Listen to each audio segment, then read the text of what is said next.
Hello बच्चों। आज हम लोग गॉस के आगे एप्लीकेशन करेंगे।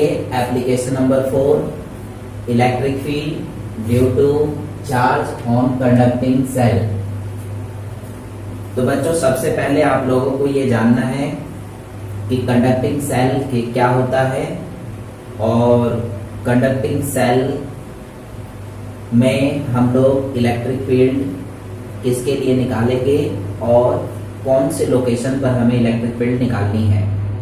तो बच्चों सबसे पहले कंडक्टिंग सेल वो सेल होता है जिसमें अगर हम चार्ज दें तो वो सारा चार्ज जो है वो सरफेस पर आ जाए।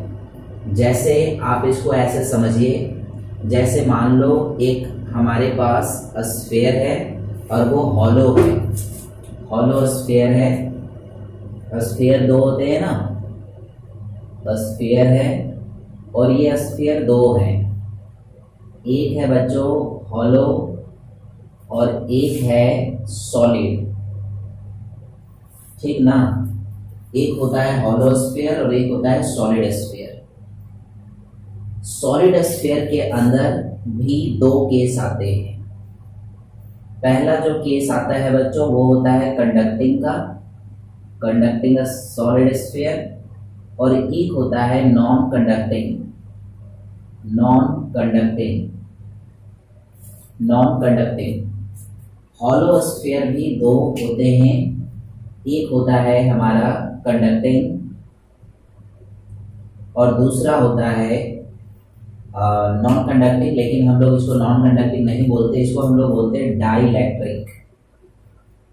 डाई इलेक्ट्रिक क्या होता है? तो डाई इलेक्ट्रिक होता है बच्चों इंसुलेटर, एक ऐसा स्फीयर जो इंसुलेटिंग बिहेवियर रखता हो, इंसुलेटर की प्रॉपर्टीज हो। जो स्फीयर कंडक्टर होते हैं, जो स्फीयर कंडक्टिंग होते हैं, उसमें अगर हम चार्ज पार्टिकल दें तो वो चार्ज पार्टिकल कंडक्ट होकर के कहाँ पर आ जाएगा? सरफेस पर आ जाएगा। जैसे आप इमेजिन करिए कि आपके पास एक हॉलो अंदर से खाली खोखला स्फीयर है। उस स्फीयर के अंदर आप एक छोटा सा पत्थर का टुकड़ा या कोई भी एक कांच, जिसको हम लोग कहते हैं कंचे जो ऐसे उंगलियों से खेला जाता है, उसको आप उस स्फीयर में डाल दीजिए। जब आप ऐसे कोई भी छोटे छोटे पार्टिकल्स को अगर आप उस स्फीयर में डालेंगे तो वह स्फीयर कहाँ पर आ जाएगा? नीचे सरफेस के अंदर, नीचे वाले सरफेस के कांटेक्ट में आ जाएगा। क्यों आ जाएगा? क्योंकि बीच में जो है वो स्पेस खाली है, बीच में कुछ है ही नहीं, तो आप कुछ भी डालेंगे तो वो नीचे गिरेगा और नीचे वाला जो स्फीयर का जो सरफेस होता है उसमें आके टच कर जाएगा। जैसे ऐसा स्फीयर, आप यहाँ से आप किसी भी चीज को यहाँ से आप कुछ भी ड्रॉप करेंगे तो ये पार्टिकल्स यहाँ पर कुछ इस तरीके से नजर आएंगे। तो ये किसको टच कर रहा है?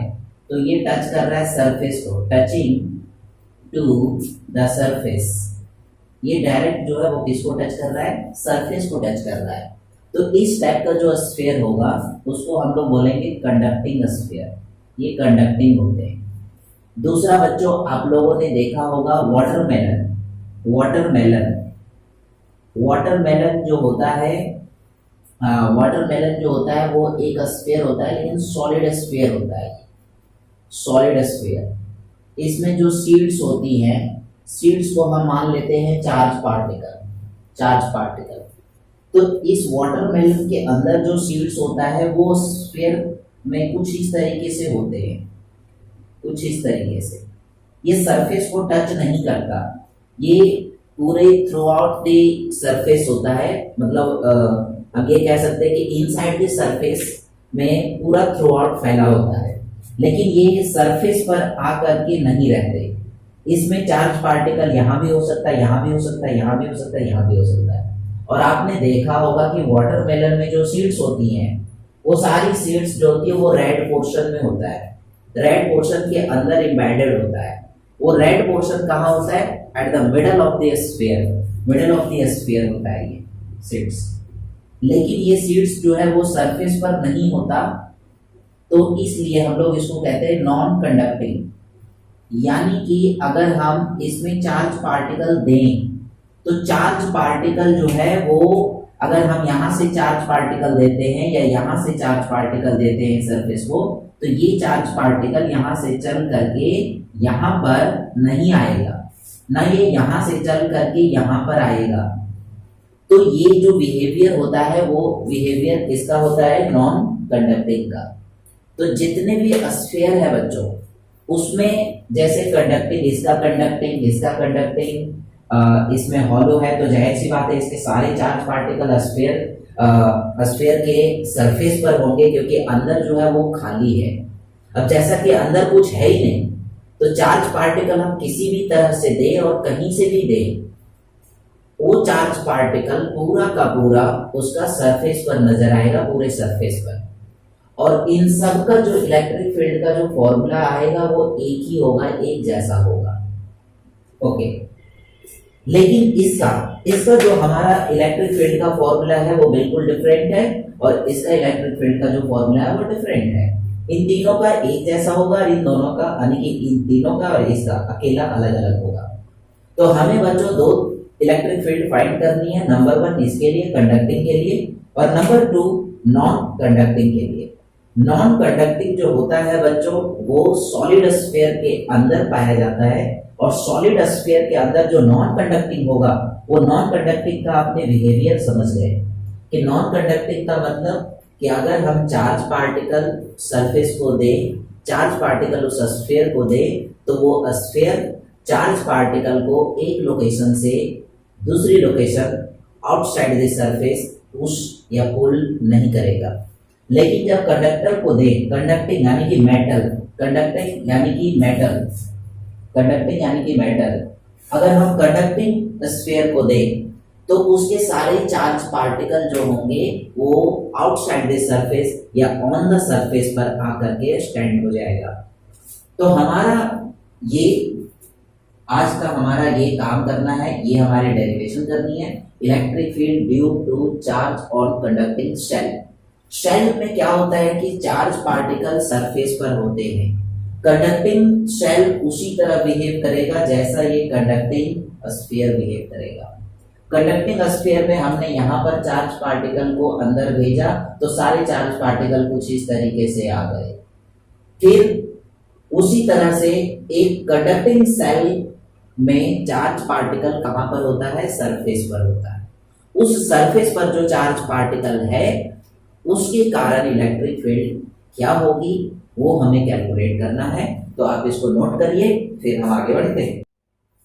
तो ये है एक कंडक्टिंग सेल। कंडक्टिंग सेल में चार्ज पार्टिकल कहाँ होता है? On the surface. Charge particle for a conducting shell is present on the surface. ये एक सेल हम लोग लेंगे, इस सेल पर चार्ज पार्टिकल सारे कहाँ पर होंगे? इसके सरफेस पर। कुछ इस तरीके से बच्चों प्रेजेंट होते हैं चार्ज पार्टिकल इसके सरफेस पर, कुछ इस तरीके से। ये इस चार्ज पार्टिकल का सेंटर है। इस सेंटर पर हमने इसका चार्ज पार्टिकल Q रखा था, लेकिन ये सारे चार्ज पार्टिकल कहाँ पर चले गए? सरफेस पर चले गए। इस पॉइंट पर हमें इलेक्ट्रिक फील्ड फाइंड करनी है, इस लोकेशन पर फाइंड करनी है। इसका नाम दे दिया हमने P। इसका यहाँ से इसका रेडियस है R और ये पूरा जो डिस्टेंस है वो है स्मॉल r। यहाँ से हम इसका इलेक्ट्रिक फील्ड आउटवर्ड्स, यहाँ से हम बनाएंगे आउटवर्ड्स, क्योंकि ये पॉजिटिव चार्ज पार्टिकल है तो जाहिर सी बात है इस सब का इलेक्ट्रिक फील्ड जो होगा वो कैसा होगा? आउटवर्ड होगा। कुछ इस तरीके से इसका इलेक्ट्रिक फील्ड बनेगा आउटवर्ड। अब बच्चों ये सारे चार्ज पार्टिकल जो सरफेस पर गए हैं वो सब पहले कहाँ पर थे? वो सेंटर पे थे। यानी कि ये चार्ज पार्टिकल कहाँ से आया है? तो सेंटर से आया है, ये सेंटर से आया है, ये सेंटर से आया है। आप इसको ऐसा इमेजिनरी बना सकते हैं, यानी कि इस सेंटर के कारण इस लोकेशन पर जो इलेक्ट्रिक फील्ड होगा वही इलेक्ट्रिक फील्ड इस चार्ज पार्टिकल के कारण होगा, क्योंकि इस चार्ज पार्टिकल का जो डायरेक्शन है इलेक्ट्रिक फील्ड का वो आउटवर्ड है, और ये चार्ज पार्टिकल आया कहाँ से है? सेंटर से। यानी कि अगर हम इन सबको कंबाइंड करके इस सेंटर पर रख दें, इन सारे चार्ज पार्टिकल को मिला करके इस सेंटर पर रख देंगे और फिर हम इलेक्ट्रिक फील्ड इस लोकेशन पर फाइंड करेंगे, तो वही इलेक्ट्रिक फील्ड आएगा जो इस सरफेस का इलेक्ट्रिक फील्ड है। यानी कि अगर हम इस स्फीयर को अगर हम यहाँ पर बना देते, यहाँ पर बना दें, तब भी इसका चार्ज पार्टिकल इस स्फीयर पर आ जाएगा, इस सरफेस पर आ जाएगा, और फिर इलेक्ट्रिक फील्ड फाइंड करेंगे तब भी वही इलेक्ट्रिक फील्ड होगा, आउटवर्ड होगा। फिर एक और स्फीयर बना देंगे तब भी उसका इलेक्ट्रिक फील्ड का डायरेक्शन बाहर की तरफ ही होगा। तो बच्चों एक एक करके हम लोग पहले फाइंड करेंगे यहाँ पर पी पॉइंट्स को। एक बार हम ये हमारा स्फीयर था, ओरिजिनल स्फीयर, ये मैंने आप लोगों को बताया कि आप किसी भी तरह का सरफेस यहाँ पर ले सकते हो। तो बच्चों सबसे पहले आपको ध्यान रखना है कि ये चार्ज पार्टिकल जो इस स्फीयर के सरफेस पे रखा है, उसके कारण इस लोकेशन पर इलेक्ट्रिक फील्ड क्या होगा, आर डिस्टेंस पर। तो सबसे पहले आप लोगों को क्या करना है उसको जरा सा समझिए।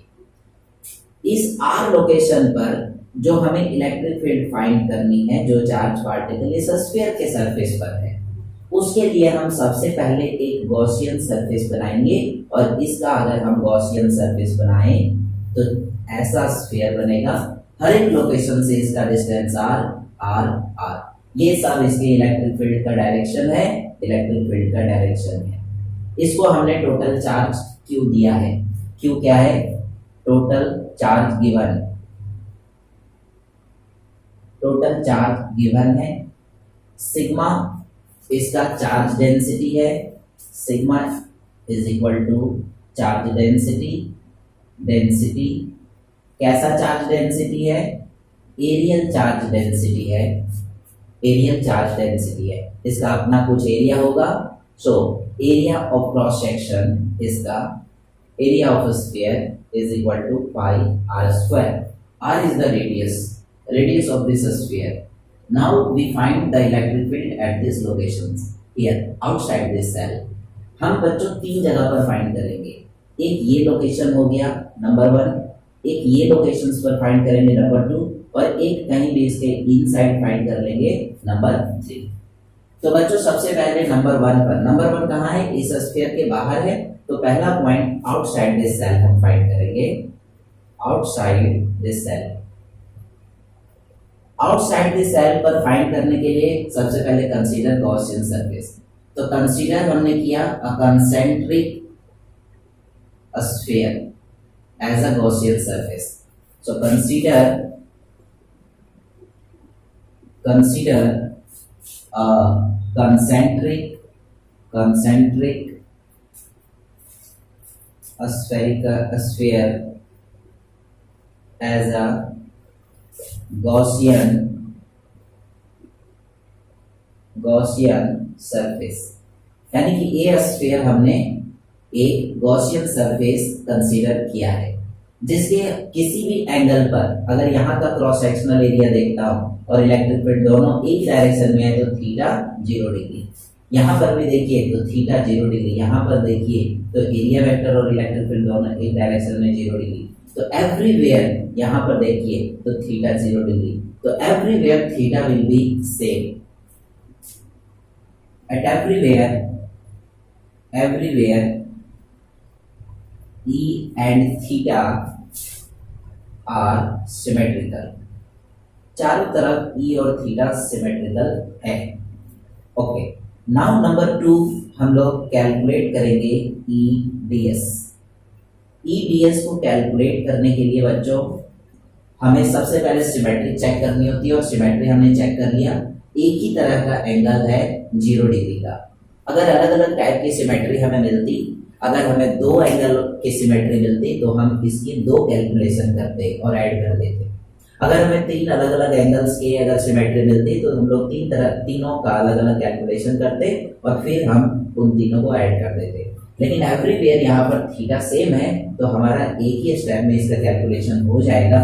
सो EDS cos 0 degree. Now E बाहर आ जाएगा और अंदर ds बचेगा, cos 0 की वैल्यू 1 हो जाएगी, सो E into DS, DS is the small surface area, smallest, इतना इतना स्मॉलेस्ट सबको जोड़ देंगे बच्चों तो आ जाएगा हमारा complete surface area pi r square. So here is the pi r square. R कौन सी लेनी है आपको, क्योंकि आउटसाइड आप कैलकुलेट कर रहे हैं तो आपका एरिया होगा पाई आर स्क्वायर यानी radius small r. So pi r square is the Gaussian surface. So EDS की वैल्यू बच्चों ये आ गया, इसको आप वीडियो पॉज करके आप देख लीजिए, उसके बाद हम आगे बढ़ते हैं। ठीक है, उसके बाद बच्चों उसके बाद आता है ईडीएस के बाद total charge. Total charge inside the Gaussian surface. Total charge inside the Gaussian surface. जो गॉसियन सरफेस हमने कंसीडर किया है ये बाहर वाला, इसके अंदर टोटल कितना चार्ज है, तो ये क्यू चार्ज है जो इस सरफेस के अंदर है, so Q. So total charge inside the Gaussian surface is Q. Fourth step है अप्लाइंग गॉस थ्योरम। तो चौथा स्टेप है बच्चों अप्लाई गॉस थ्योरम। और गॉस थ्योरम आप लोग जानते हैं होता है टोटल चार्ज यानी क्यू अपॉन एप्सिलॉन। और ईडीएस की वैल्यू आ चुकी है यहाँ पर, ईडीएस की वैल्यू आई है E into pi r square. तो यहाँ से हम वैल्यूज यहाँ पर पुट कर देंगे, E into pi r square. R है स्मॉल है बच्चों, ध्यान से इसको, क्योंकि स्मॉल आर ये बड़े वाला गॉसियन सरफेस, जिस सरफेस पर आप कैलकुलेट करेंगे उसका रेडियस लेना है। So E into pi r square is equal to Q upon epsilon naught. So E is equal to Q upon pi 4 pi r square होगा बच्चों एरिया, सॉरी हाँ यहाँ पर 4 लगा दीजिए आप लोग, क्योंकि स्फीयर का एरिया क्या होता है 4 पाई आर स्क्वायर, ऊपर भी चेंज कर लीजिएगा। So E is equal to Q upon यहाँ पर 4 आ जाएगा 4 pi r square. So 4 pi epsilon naught r square. This is the electric field.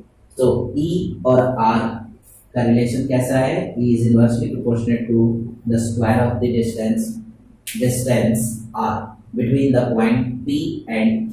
Q as the center of the sphere which is taken for conducting cell. तो बच्चों ये एक conducting cell था।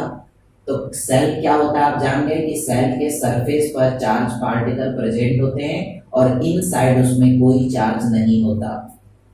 किसी भी सेल को अगर आप चार्ज पार्टिकल देंगे तो वो चार्ज पार्टिकल को कंडक्ट करके कहाँ ले आएगा, सरफेस पर ले आएगा, सरफेस पर ले आएगा। Okay, so electric field is equal to Q upon 4 pi epsilon naught r square.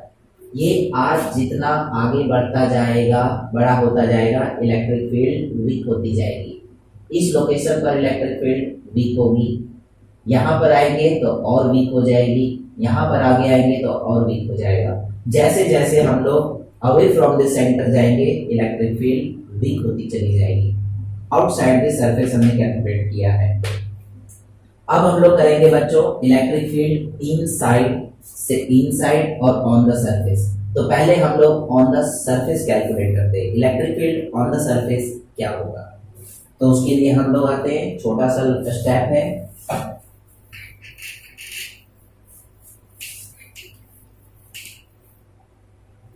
दूसरा स्टेप है on the surface. On the surface जब आर को हम लोग डिक्रीज करते करते जब हम यहां ले आएंगे ऑन द सरफेस, तो स्मॉल आर किसके बराबर हो जाएगा, कैपिटल आर के बराबर हो जाएगा। Small r is equal to capital R. Then electric field का फॉर्मूला वही रहेगा क्यू अपॉन, क्योंकि ये सरफेस है और इस सरफेस पर जब आप ध्यान दीजिए on the surface, on the surface के लिए मैं एक डायग्राम बना देता हूं आप लोगों को क्लैरिफाई करने के लिए। देखिए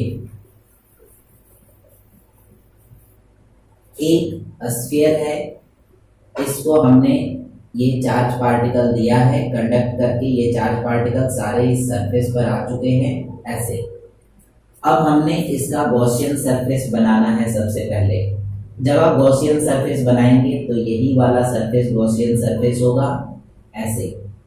ओके, तो जब आप इसको गॉसियन सरफेस बनाएंगे, ऑन द सरफेस लेंगे बच्चों, तो small r is very close to capital R, so small r is equal to capital R. जब ऐसा होगा तो ई की value q upon 4 pi epsilon r square हो जाएगा। यहाँ पर स्मॉल आर की जगह पे कैपिटल आर हो जाएगा। Total charge inside the Gaussian surface वही रहेगा, क्यों? क्योंकि पूरा चार्ज उसके अंदर ही आया है। बहुत बच्चे सोच रहे होंगे कि अभी जो हमने सेल बनाया उसमें चार्ज ऐसे दिखाया है। बच्चों ये ऐसा हमने लिख दिया है, जिसका ये मतलब नहीं है कि स्फीयर के बाहर है। ये स्फीयर के सरफेस पर है, एक सरफेस पर है। जैसे मान लीजिए कि एक सीताफल है। सीताफल आप लोग जानते होंगे, सीताफल, उस सीताफल को आप एक पन्नी में डाल लो और पन्नी में डालने के बाद नीचे से पन्नी को टाइट करो। जब आप नीचे पन्नी को टाइट करोगे तो पन्नी में एक शेप बना हुआ आएगा। वो जो सरफेस आया, वो जो उसके ऊपर का जो लेयर आया है, वो है हमारा गॉसियन सरफेस। तो ये जो चार्ज पार्टिकल है वो इस सरफेस पर है, और जो हम गॉसियन सरफेस बना रहे हैं वो उसी सरफेस के ऊपर एक सरफेस बना रहे हैं, जो it is very close to the surface. जैसे ये इस सरफेस मैंने बनाया, इसके ऊपर गॉसियन सरफेस बिल्कुल चिपका के बनाया है, तो वो गॉसियन सरफेस है। तो स्मॉल आर और कैपिटल आर दोनों बराबर हो जाएंगे, तो ई का फॉर्मूला सेम रहेगा। कहां पर आया ये? सरफेस पर। ओके, तीसरा पॉइंट आता है बच्चों इनसाइड। जब आप इनसाइड की बात करते हैं, इनसाइड, तो इनसाइड का मतलब हुआ कि कहीं भी, मान लीजिए कि आपने इस लोकेशन पर पॉइंट पी रख दिया और यहां पर आपने वैल्यू कैलकुलेट करने लगे। ये हमने बनाया इसका गॉसियन सरफेस, ठीक ना? ये है हमारा गॉसियन सरफेस। अब बच्चों जब इस लोकेशन पर आप इलेक्ट्रिक फील्ड फाइंड करेंगे, देखिए चारों तरफ डिस्टेंस कैसा है, small r small r small r. लेकिन जब आप इलेक्ट्रिक फील्ड यहां रखेंगे तो चार्ज पार्टिकल कहां पर था? बाहर, सरफेस पर। तो इनसाइड में जब आ जाएंगे और गॉसियन सरफेस वहां बना देंगे, तो उस गॉसियन सरफेस के अंदर चार्ज पार्टिकल कितना आया बताइए? 0, क्योंकि इसके बाहर चार्ज पार्टिकल है, उसके अंदर नहीं है। सो इनसाइड दिस सरफेस के अंदर। ओके, गॉसियन सरफेस कंसीडर किया हमने as a concentric sphere as a Gaussian surface. Consider concentric sphere as a Gaussian surface. Okay. Now inside the Gaussian surface,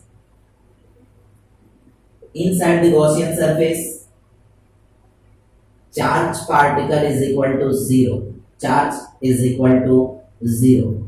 charge क्या आया उसके अंदर? 0 आया, क्योंकि टोटल चार्ज जो क्यू दिया है वो सरफेस पर है। अब चार्ज 0 आया एवरीवेयर, इलेक्ट्रिक फील्ड बाहर की तरफ थी। सो ईडीएस की जब हम वैल्यू कैलकुलेट करते हैं तो बच्चों टोटल चार्ज 0 है, तो ये क्या आ जाएगा? 0। अब इन दोनों में से दोनों 0 नहीं हो सकते, क्योंकि डीएस क्या है? सरफेस एरिया, और इसका अपना कुछ ना कुछ तो सरफेस एरिया होगा ही होगा। सरफेस एरिया तो 0 नहीं होगा, क्योंकि सरफेस एरिया का चार्ज से कोई लेना देना नहीं है। चार्ज पार्टिकल हो चाहे चार्ज पार्टिकल ना हो, आप एक गॉसियन सरफेस कंसीडर कर सकते हैं। ये आपके पास फ्रीडम है, आपके पास आजादी है कि आप गॉसियन सरफेस कहीं भी किसी तरह का कंसीडर कर लीजिए। बस शर्त है कि उसके अंदर चार्ज पार्टिकल है कि नहीं है, वो आपको डिसाइड करना है, देखना है ध्यान से। हमने यहाँ पर कंसीडर किया लेकिन उसके अंदर चार्ज पार्टिकल नहीं है। चार्ज पार्टिकल नहीं है का मतलब आया कि ये पॉइंट 0 आ गया। अब ई और डीएस में दोनों में से एक 0 हो सकता है, दोनों 0 नहीं हो सकते। सरफेस एरिया कभी 0 नहीं होगा, क्योंकि उसका अपना कुछ ना कुछ गॉसियन सरफेस होगा ही होगा। और वो गॉसियन सरफेस अगर आपने कंसीडर किया है तो उस गॉसियन सरफेस का अपना कुछ एरिया भी होगा, और वो एरिया बच्चों कुछ ना कुछ तो होगा। तो एक बात तो साफ हो गया कि ये जीरो नहीं है, फिर जीरो कौन है, ई। तो ई की वैल्यू यहां पर क्या आ जाएगा, जीरो। देखो इतना बोलने का क्या मतलब है, आपको मैं डायरेक्ट कह सकता था कि ई ds बच्चों जीरो है, तो ये डिवाइड में चला जाएगा तो ई की वैल्यू जीरो आ जाएगी। लेकिन आपको ध्यान रखना है, you have the ability to explain everything. आपके पास कुछ भी है उसको एक्सप्लेन करने के लिए जो आपके पास टेम्परामेंट होना चाहिए, जो आपके पास एजुकेशन, जो नॉलेज होना चाहिए, वो एनालिसिस करने के बाद मिलेगा। तो ई और डीएस में अभी आपने देखा कि मैंने दोनों को एक्सप्लेन किया कि देखते हैं ई और डीएस में कौन जीरो है। तो पहले हमने सोचा कि क्या डीएस जीरो होगा, तो आंसर मिला कि डीएस कभी जीरो नहीं होगा, क्योंकि हमने कंसीडर किया गॉसियन सरफेस। और अगर गॉसियन सरफेस कंसीडर हो चुका है, अगर गॉसियन सरफेस कंसीडर हो चुका है तो उसका अपना कुछ क्रॉस सेक्शनल एरिया होगा, और वो क्रॉस सेक्शनल एरिया कुछ ना कुछ तो होगा। इसका मतलब डीएस जीरो नहीं है, इसका मतलब ई जीरो है, और ई जीरो है तब ई और डीएस का प्रोडक्ट कंप्लीट जीरो आया। तो ई की वैल्यू जीरो आया बच्चों। यहां पर आर जो है वो कैपिटल आर से कैसा है, छोटा। ये रहा capital R on the surface. हमने यहां कैलकुलेट किया आउटसाइड द सरफेस, तो ये ले लिया स्मॉल आर, यहां से यहां तक स्मॉल आर ग्रेटर देन था यहां पर कैपिटल आर। फिर आया यहाँ पर small r is equal to capital R. अब यहाँ आया कि small r less than capital R. देख रहे हैं आप लोग, मैं पी पॉइंट को एक बार यहाँ रखा, फिर ऑन द सरफेस रखा, फिर इनसाइड सरफेस ले लिया। यानी कि जब हम इसको सेंटर पर रख देते हैं इलेक्ट्रिक फील्ड जीरो हो जाता है, इलेक्ट्रिक फील्ड जीरो हो जाएगा। यानी कि किसी भी कंडक्टर के अंदर inside the conductor electric field will be zero. किसी भी कंडक्टर के अंदर, किसी भी मेटालिक कंडक्टर के अंदर, आप ये चीज याद रखिए, बहुत ही इंपॉर्टेंट है कि किसी भी कंडक्टर के अंदर इलेक्ट्रिक फील्ड जीरो होती है। बहुत बार हर साल हम देखते हैं बच्चे आर्गुमेंट करते हैं कि कंडक्टर के अंदर इलेक्ट्रिक फील्ड जीरो कैसे होता है। तो गॉस थ्योरम में ये एक बहुत ही इंपॉर्टेंट चीज निकल कर आया कि inside the conductor electric field will be zero. और ये हमें इस प्रिंसिपल और ये एप्लीकेशन से हमें मालूम चलता है। तो आप इसको नोट कर लीजिए, बहुत ही important. Conductor electric field will be zero. देखो बच्चों, सेंटर पर इलेक्ट्रिक फील्ड क्या होगा, यहाँ पर इलेक्ट्रिक फील्ड होगा जीरो, जब आर की वैल्यू क्या हो जाएगी, यहाँ पर जीरो।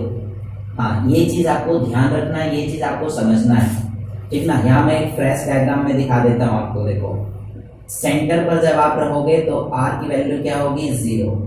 जब आर की वैल्यू जीरो होगी बच्चों तो इलेक्ट्रिक फील्ड भी जीरो होगा फर्स्ट लोकेशन पे। दूसरा लोकेशन अगर हम आते हैं इन साइड पे आते हैं, तो इन साइड के अंदर इलेक्ट्रिक फील्ड क्या होगा, यहाँ पर जीरो नहीं होगा। यहाँ पर जो अभी हमारा फॉर्मूला आया था बच्चों, वो क्या आया था, इनसाइड में सेंटर पर जीरो होगा, ठीक। इनसाइड यहाँ पर भी इलेक्ट्रिक फील्ड क्या होगा, जीरो। लेकिन आपको ध्यान रखना है एक चीज जो बड़ी इंपॉर्टेंट चीज है कि यहाँ पर सेंटर पर तो इलेक्ट्रिक फील्ड जीरो हो गया। अब यहाँ पर जब हमने कैलकुलेट किया इनसाइड, यहाँ पर ये सरफेस बनाया और यहाँ भी हमने देखा कि इलेक्ट्रिक फील्ड जीरो आया, तो यहाँ भी इलेक्ट्रिक फील्ड क्या होगा, जीरो होगा। यहाँ भी इलेक्ट्रिक फील्ड क्या होगा, जीरो होगा। तो यहाँ पर एक चीज ध्यान दीजिए कि यहाँ पर आर जीरो था, आर को कम करके करते हम यहाँ पर ले आए तो ये क्या हो गया, जीरो। लेकिन जब हम आर को यहाँ से कम करते यहाँ ले आएंगे तो यहाँ से कुछ डिस्टेंस रह गया, उसके बावजूद इलेक्ट्रिक फील्ड जीरो आ गया, क्योंकि यहाँ से लेकर यहाँ तक टोटल चार्ज क्या है, जीरो। टोटल चार्ज जीरो है। लेकिन जब यहाँ पर आए बच्चों, तो यहाँ पर इलेक्ट्रिक फील्ड क्या मिला मेरे को, मैक्सिमम। Electric field maximum. उसके बाद जब यहाँ से हम लोग आगे जाते हैं आउटसाइड, तो इलेक्ट्रिक फील्ड क्या मिलता है, मिनिमम।